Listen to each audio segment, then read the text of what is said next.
Lekin motor taqillab qolmoqmas.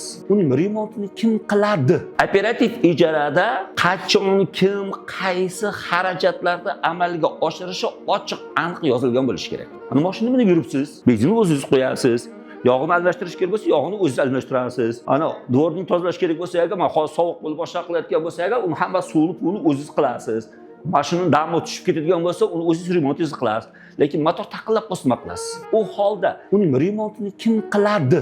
Agar men ijarachi bo'lsam, shartnomada siz qilib berishingiz kerak bo'lsa, men mashinani sizga olib kelib berishim kerak bo'ladi. Shartnomada. Tushunasizmi? Shartnomada. Agar shunaqa bo'lsa, agar shartnoma muddati qancha muddat remont qilib beradigan bo'lsangiz, shuncha muddatga cho'zilishi kerak avtomat ravishda. E'tibor oling, shu narsasi. Masalan, siz 1 oy remont qilsangiz agar, men sizga 1 oylik pul to'lamayman. Chunki ishlatmadim-ku hali. Shartnomada yozilgan bo'lishi kerak va hokazo. E'tibor oling.